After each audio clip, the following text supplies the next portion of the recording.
Welcome to MacGyver's Workshop, where you never know what we're going to be working on next. If you're not too careful, you just might learn something.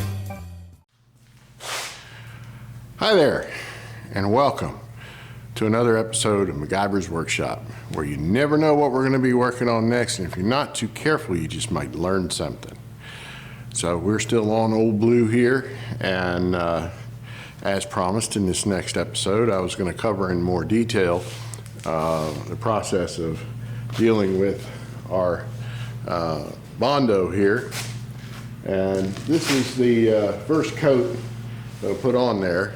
It's not going to be enough. We're going to have to put probably another one or two thin coats, and then skim coat maybe with some of the glazing putty to take out any of the tiniest little imperfections that are in there. But as you can see, when you first get it on there, it's a little messy, a little lumpy. That's mostly due to my lack of skills when it comes to body filler and body work in general. But I highly respect any of these guys that do this for a living. I've watched them. I've got a good friend who's kind of talking me through this to help make sure I do it right and I don't screw it up. And because I really don't have a lot of experience, and it's just amazing to watch them work. I mean, they'd lay this stuff on there and it'd look like, 3 days after and 3 trips through and me doing it to sand it and get it right. It's just a technique, comes with time, I'm sure, and repetition. But so any of you body work people out there, forgive me. Okay, yeah, I know it looks like crap, but we're gonna get there. Slowly but surely, we're gonna get there.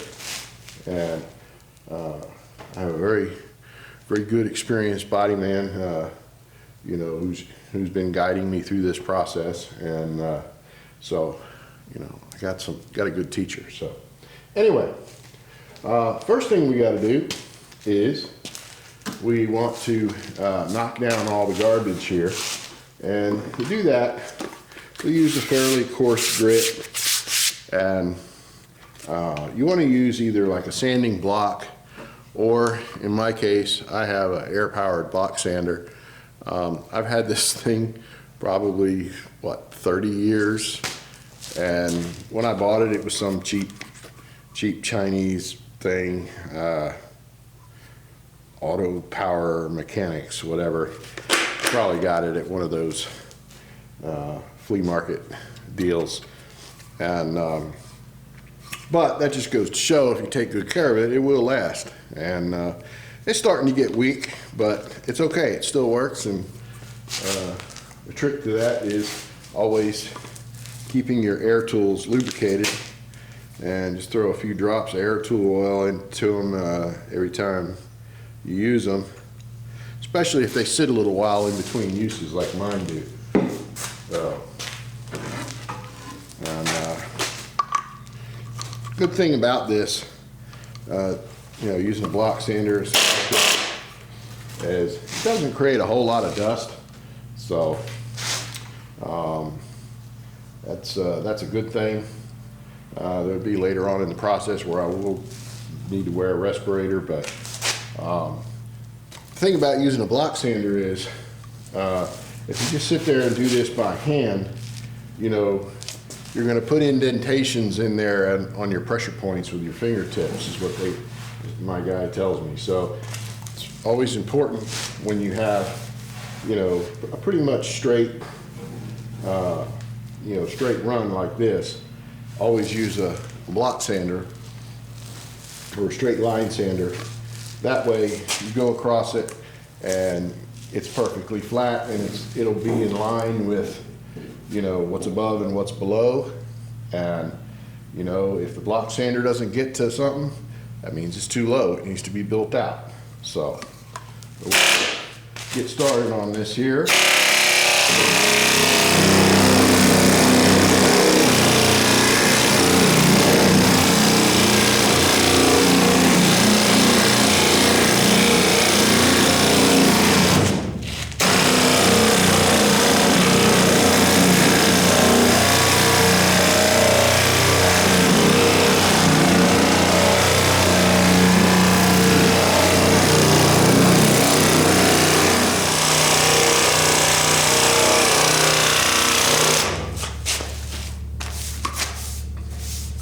All right. As you can see, I really took down that amount of filler considerably. And you can see where, even though our seam is only about 2 fingers right here, the heat from the welding, even though I'm only doing little stitches at a time, you know, still will contort the metal a little bit. Not to mention the actual shape, you know, of this cab corner as well. But we got most all this here. I'll go after this by hand with a small hand block sander, because we have a little, like a little contour right here, a little ridge, and there's no seam or nothing in there, so all that can be sanded away. That's just extra gloop that got on there when I was putting it on. And we got all the way around our corner here. We'll do our corner by hand because that's often best done by feel. And got a little bit of filler here that we'll get to, and then all this over here is all done with the seam sealer. So now time to break out our hand block sander.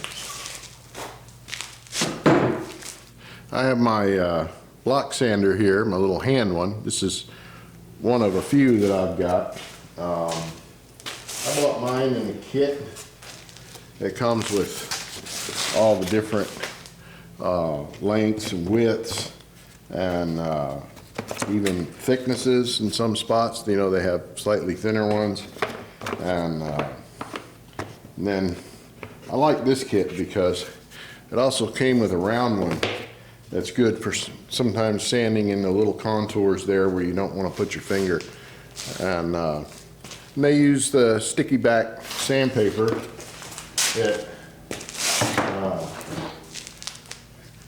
Best way to buy it is on a roll like this, and you get each roll with your different grit because you go through a lot of it. If you buy it from the, you know, your big box home improvement store, you'll go broke because, you know, it just costs so much. Then we just have a little more control with this. Just a hand sander.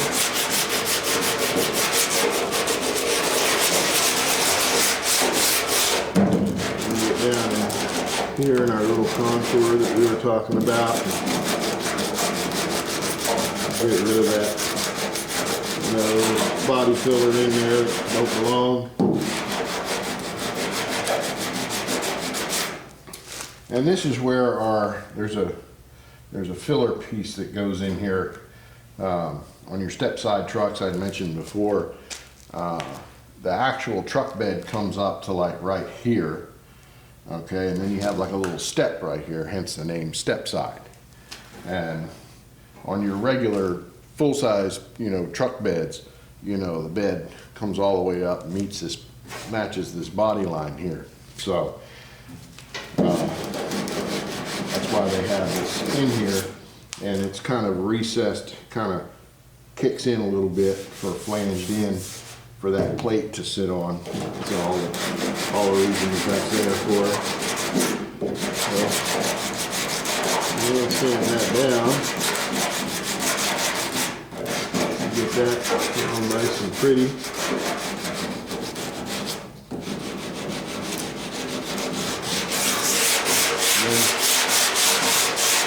Make sure our edges get all feathered real good. And see, even though we're using a block sander, this is not completely flat. I mean, it kind of curves, you know, like this, and it kind of curves down like this a little bit. So the block sander will get you close, but then you got to get in with your by hand and get the rest of it.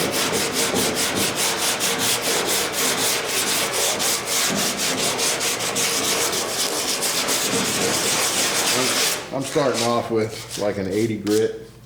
You have to be careful. You don't want to put too much pressure or sand too much off, because then you're just going to have to fill it back in again. But you want to be able to run your hand across there and not feel any transition. That's the, because that will show up under paint in a minute. and just make your job look like garbage. So got a little high spot right here. We need to give some attention to. And always trust your fingers. Your eyes will lie to you. So it's another little bit of wisdom our favorite body man shared with us.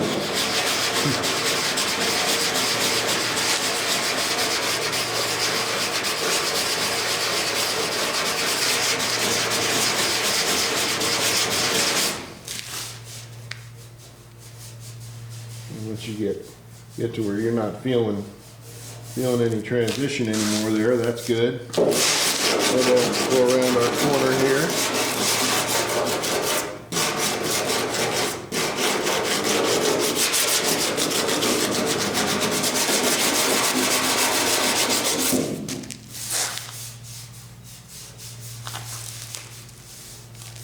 Now another little trick, neat little trick that you can do too, especially when you start getting in close. You got like a little corner like this, use your green Scotch-Brite and go around your corner like that, and that will really help knock down any remaining high spots.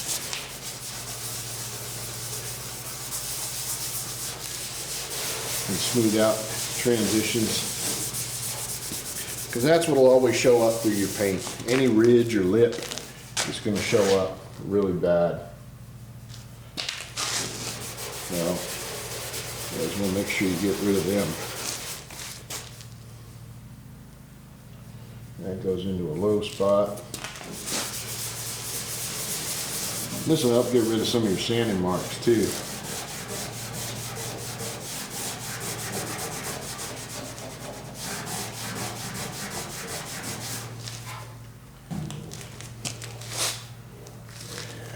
Good there.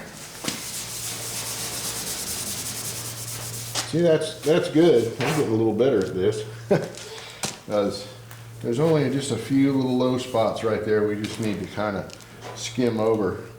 And when we started, we used a fairly wide paddle to run this across because we wanted to get on each side of the seam and fill it in. Now we can go down to a narrower paddle and fill it in. That way we're not laying body filler back down over everywhere where we just sanded. Spent so much effort getting it nice and smooth. So then this piece over here, this isn't hardly going to take anything. There's just a little tiny low spot right here that needs attention. That's good. Now, we're going to fill in our little low spots right here and right here. We're going to use our spot putty. And this is a 1-part putty. You don't have to mix any hardener with it. And all you do is you just squeeze you a little tiny bead about the distance of what you're going to be filling in. And you just lay your knife over like that.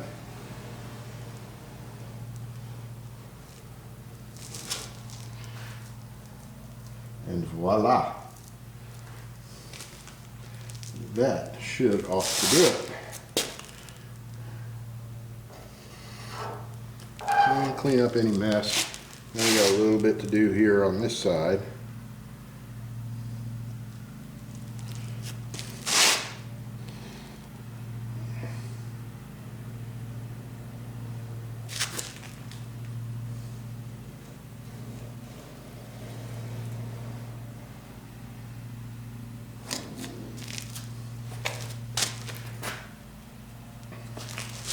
Filling any low spots we got there.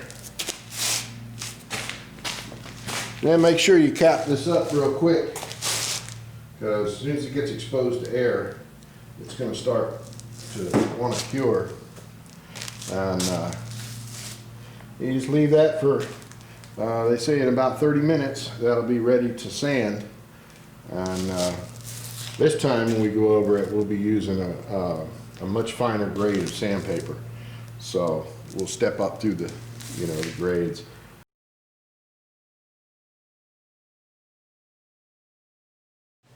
All right. Our spot putty has cured up, so we'll sand it.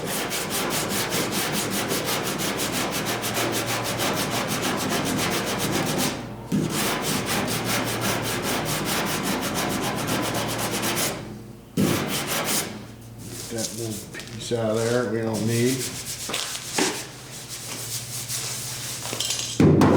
Get to the BA disc. All right, so we're going to go on up through our grits here. I'm up to a 120.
So I worked my way up through 120, 150, and 240. And that gets all the scratches, any sanding scratches out from your coarser grit.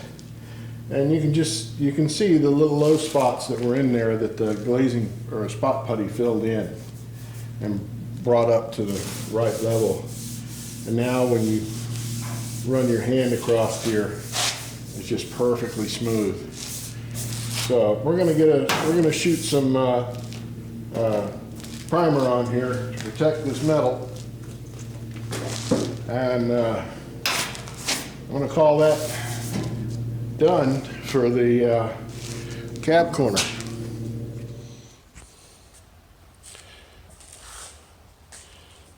It looks pretty good. Can't hardly. You can't even see that. Can't even see where it's been seamed in there.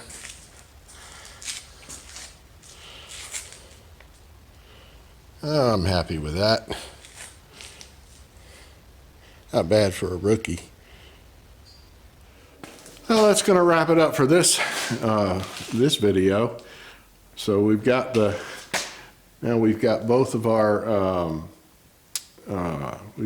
of our cab corners in. We've got both our floor pans in, both our cab supports, and worked on getting the other little rust holes fixed. Some of them were in some pretty tricky places, so body